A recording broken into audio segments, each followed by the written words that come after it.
Hello, everyone. How are you doing? Welcome to Facts and Two Cents. This is Petal. Hope you are having a fantastic Friday wherever you are. Welcome, welcome, welcome. I love these photos. I don't think I've ever seen them before. It's so funny because I ran into the first one. I'm sorry, the one with Harry and Princess Diana. And I was like, I had no idea. I don't think I've seen this photo before. And then just before I was about to come on, I ran into this one with Meghan and her mom. Somehow I think I vaguely saw that before. I don't remember, but I love them. I was like, oh, our faves with their mamas. And I just couldn't help myself. I had to bring them in.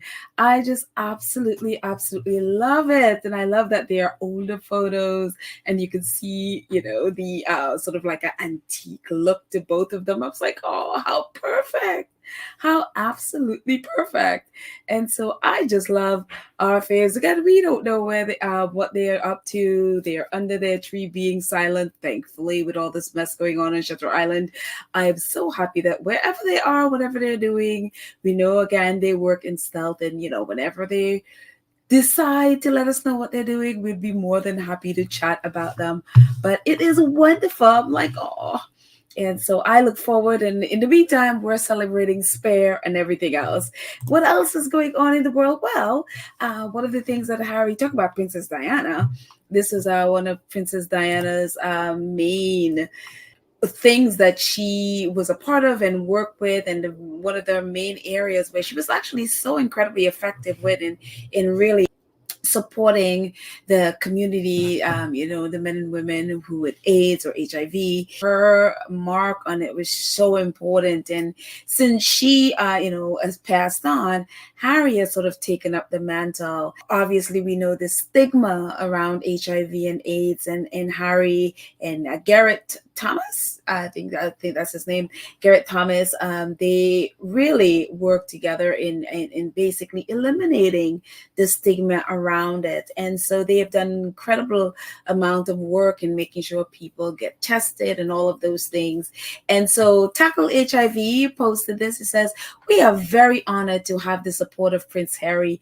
HIV allies are so important to help break down the stigma still associated with the virus." And one of the things, and obviously on the picture it says, "We have moved from a time of social panic and hatred to a time when the public come out into the streets to cheer for Garrett, a man living openly with HIV." And that's from Prince Harry.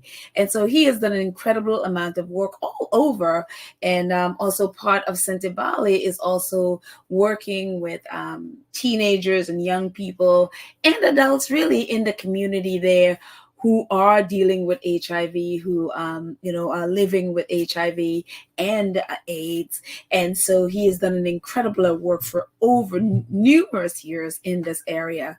So it was good to see that he is still, even though he's not in the UK, tackle HIV. Basically, that whole it's basically based there in the UK, but it's great to see that even though he has moved on now for 4 years, he is still actively participates in it and actively advocates for that. So it is really cool. So he is truly Princess Diana's son. This Princess Diana's baby. So it's wonderful to see him carry on her legacy as he has done in so many different ways.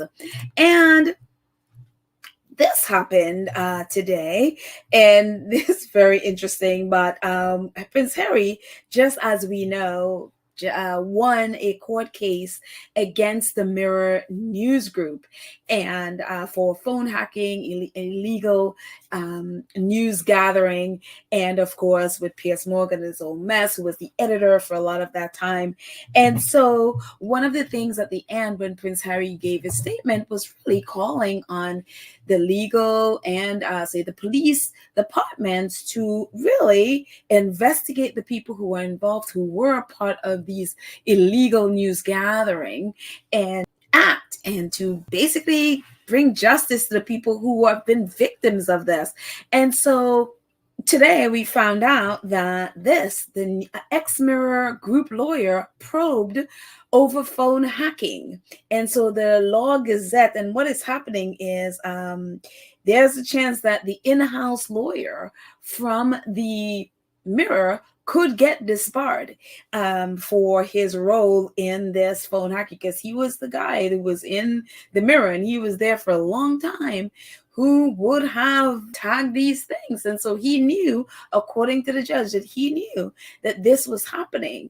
And so he is now being investigated. And the article says the Solicitors Regulation Authority is investigating a former Mirror in-house solicitor named in Prince Harry's phone hacking judgment.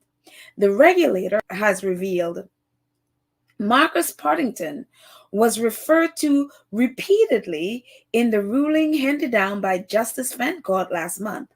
The judge stated that Partington would have been aware of the unlawful information gathering from 1999 onwards and was aware of phone hacking activities no later than the end of 2003. This, the judge found, was a result of his legaling work, checking stories for legal issues before publication. Fancourt went on to say that Partington had told Group Legal Director and Barrister Paul Vickers, who was a board director, so it could not be said that lawyers concealed what was happening from the company.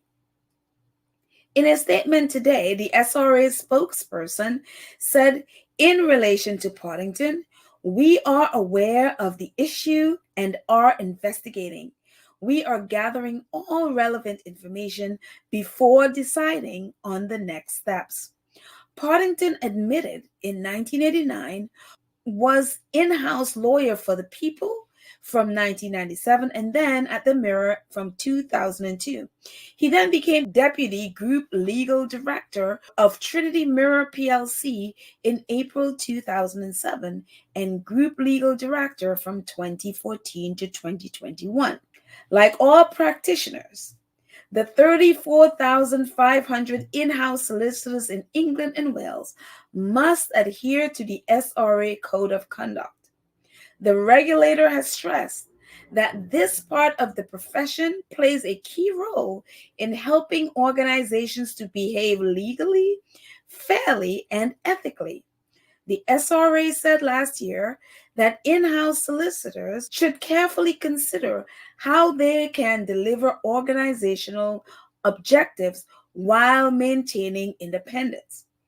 Fancourt found that the phone hacking and unlawful information gathering took place at the Mirror News Group from the mid-1990s until 2011.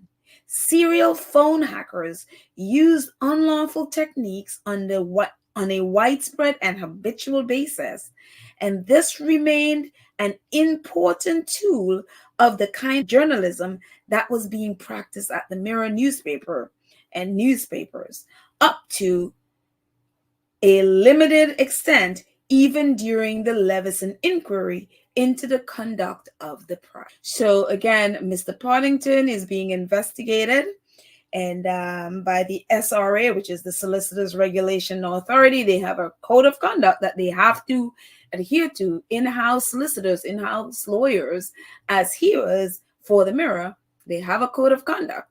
And so it's quite clear from judge that there was illegal goings on at the Mirror, and he knew about it. He knew about it as late as 2003 and didn't do anything about it. I mean, he told the board member, but he still stayed there. And so if it didn't come out in the court as it did, we would not have known. So so there is a chance, hopefully, prayerfully, fingers crossed, there is a chance that Mr. Marcus Partington, can be disbarred. And so I think a lot of heads need to roll, from what they have done to so many people, not just Prince Harry. There are hundreds of claims about what went on at the Mirror. And this should not have been. It's not like they didn't have legal team there, as Mr. Partington was. They did, and they still went ahead and did it. And Mr. Partington and others stayed. So there you go. So we will see. Prince Harry was very, very impassioned in his plea to the police and to legal people to do what is necessary because, hey, people need justice. So yeah.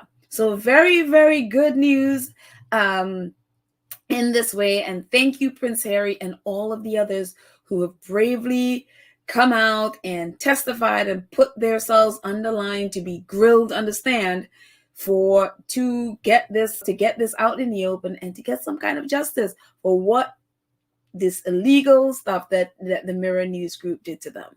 So Piers Morgan should be shaking in his boots right now. Hopefully he is. Anyways, moving on from that mess on to our favorite thing, Spare. As we have seen, I think you would have thought that all of these lists would have been done last year, but no, I think everyone is now building up to the 10th, which is the anniversary. So I'm so happy I did that episode yesterday about Spare, because it would have been overwhelming with all of this coming, everyone posting their list now. So CBC Windsor, this is Ontario. Library book list show people in Windsor, Ontario care about Prince Harry too. And so they obviously, as you can see, Spare is number 1 at the CBC Windsor. And so they wrote a little blurb about it. It says library book list shows people in Windsor, Ontario care about Prince Harry too. The library says its annual borrowing stats, including ebooks and print books. A memoir by former Windsor, England resident Prince Harry tops Windsor Public Library. That's the same name. List of most popular titles in 2023. The list included the circular numbers of ebooks and print books during the whole of last year. Kate Vlanich, public service librarian at the Central Public Library, said that the Duke of Sussex's illustrious success among Windsorites was not at all surprising. It now holds the Guinness record for the best-selling nonfiction of all time, and it superseded Barack Obama's A Promised Land, Bland said. I think people have just always been fascinated with the royal family, and especially Prince Harry, because he's always been an outlier. I love these little blurbs about Prince Harry and Spare. So there you go, CBC Ontario. Yes, Spare. Oh, I love it. I just love it. Thank you, Library Twitter. And what else is happening? Go back to Shutter Island. We had a little respite with Library Twitter, now back to the mess on Shutter Island. And, well, even though it's a mess, it's actually also good news. It's good to see Harry and Meghan getting justice. The only place that they have been able to get any kind of justice, any kind of positivity coming out of that island is through the courts. It's through the judicial system. And so, as you can see, 2 white supremacists jailed for terrorism offenses after targeting Harry and Meghan's son in neo-Nazi podcast. It says 2 dedicated and unapologetic white supremacists who target the Duke and Duchess of Sussex son in a neo-Nazi podcast have now been jailed for terrorism offensive, as they should be. At Kingston Crown Court on Thursday, the 4th January, Christopher Gibbons was sentenced to 11 years imprisonment, and Tyrone Patton Walsh, 34, to 10 years. Both will be subject to 15-year-long notification order and serve 3 years on license when they are released to reduce their ability to cause further harm. Gibbons, 40, described Harry and Meghan's son Archie as a creature that should be put down and called for the Duke to be prosecuted and judicially off for treason. He made the comment on an extreme right-wing radio-style chat show he hosted with Patton Walsh, who also had profoundly offensive extremist views, the court heard. Using the alias Christopher White and Joseph Walsh, the pair aired homophobic, racist, anti-Semitic, Islamophobic, and misogynistic views. The two Londoner podcasts, called Lone Wolf Radio and Black Wolf Radio, had been, by June 2020, when police intercepted it, 128 subscribers and around 9,000 views. On the show, the pair promoted the view that the white race was likely to be genocided unless steps were taken to fight back, and approved of a day of the rope where people deemed race traitors would be offed in a mass execution, while particularly those in interracial relationships, i.e. Harry and Meghan. Judge Peter Lauder, KC, said the men used the appearance on the radio show as a format to legitimize their extreme views, calling them dedicated and unapologetic white supremacists. Another thing they said, the article said, it says, as well as targeting the Duke and Duchess of Sussex, the men also endorsed the offing of Labour MP Joe Cox in 2016. And it goes on, it's so much more in this article, where they basically, believe in the sort of like a theory of the race replacement, where Blacks and Asians and biracial people are going to be replacing the white race, so therefore they have to, fight to take out the Black and brown people so that they can, dominate the world. And it's just a whole big mess. But they are unapologetic, and so now they are they have been sentenced to 11 and 10 years in prison where they belong. And so it's just it's so weird. It's like they're in their 30s, yet this is what hate does. It just really, they look like in their 50s. Hate does not help you. I don't understand why people do this sort of thing. And so it's good, again, it's been through the courts where Harry and Meghan have had justice on that island, and may they stay in prison for the rest of their lives, even extended beyond the 10 and 11 years for what they have done. It is really, really, really, really sick. And, we remember this is the same country that talks about, Harry and Meghan, they are not allowed to pay for their own security, and it's only on an as-need basis. When you see stuff like this, how can you deny Harry and Meghan's security, even when they want to pay for it in the UK? You really don't want them to be protected, because, again, these people are now going to prison because of their hateful views and, inciting hate and harm to Harry and Meghan. So if these two are doing it, imagine with all of the hate that the British press and their trolls have stirred up in the UK, how many other neo-Nazi people and others who may not even be a neo-Nazi are looking or wanting to hurt the Sussexes if they were to come back to the UK. So thank you, Prince Harry, for protecting your family and not allowing them to be in that place where it is absolutely unsafe, and your family and the Metropolitan Police refuse to protect you.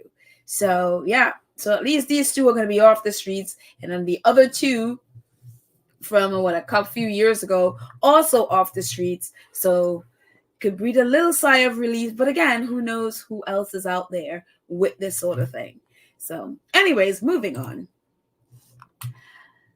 I am so happy for this. One of the things when Suits was just number one for how many weeks during the summer, it was really sad because the Suits cast, because of the strike, the actors strike, and the SAG, the union strike, they really couldn't take advantage of all the incredible things that that Suits was accomplishing. They couldn't promote the show. They couldn't get the publicity that they really deserve. So it's really good to see that Patrick and Gabriel are going to be presenting at the annual Golden Globes Awards.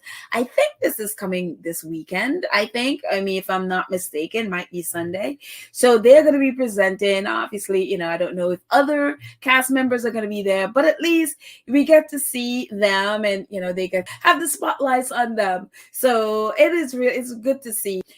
In another world, Meghan would have been there, but Meghan is no longer acting. So I'm sure she's rooting them on. So anyways, so I will be looking out for photos of them. I hate award shows, so I will never be able to sit through those things. So I'll look out for the pictures after. And finally, more spare. Lake County Public Library, they have put out their list, and of course, Spare is the number one. And Friends, Lovers, and The Big Terrible Things by the late Matthew Perry. Obviously, we know Matthew Perry is passed away recently, and very, very sad. And so his memoir is number 2, and I'm Glad My Mother Died by Jeanette McCurdy, number 3, and Michelle Obama, number 4. And so The Light We Carry, which I am still reading, by the way. It's so funny. I started reading it, and then for some reason I got distracted and read 3 other books. And then I was like, oh, wait a minute. I mean, right now I'm reading Elon Musk, which is it feels like I've been reading that book for days and days and days, and it's not ending anytime soon, it doesn't seem. But it's really amazing. It's really amazing to see behind the mind of these billionaires and these really controversial figures, how they are and how they got to be where they are, their successes, their failures, their craziness, their emotion. I mean, so many things you get out of there. So I'm reading Elon Musk right now. So, and then I'll get back to The Light We Carry. So anyways, but in all of it, Spare is number 1 as usual. So again, everyone is, I guess, prepping for January 10th. So again, congratulations to Prince Harry. Yeah. But anyway, guys, that's it. Thank you so much to our awesome moderators. Very short one today. Our awesome moderators who are always here supporting the channel and also moderating the channel. Thank you so much for your support and for your moderating and doing an amazing job. Thank you so much to our awesome 2 Cents crew who support the channel on a monthly basis. I'm going to move the banner so we can get everybody's name there. Thank you so much. And to all of you who support in the chat, and super thanks, super stickers, or straight up donations. And all of you who support via PayPal and Cash App, you are awesome. Thank you. Could not do it without you. So I appreciate it so much. Anyways, thank you guys. Have a fantastic day. And I shall chat with you later. Bye.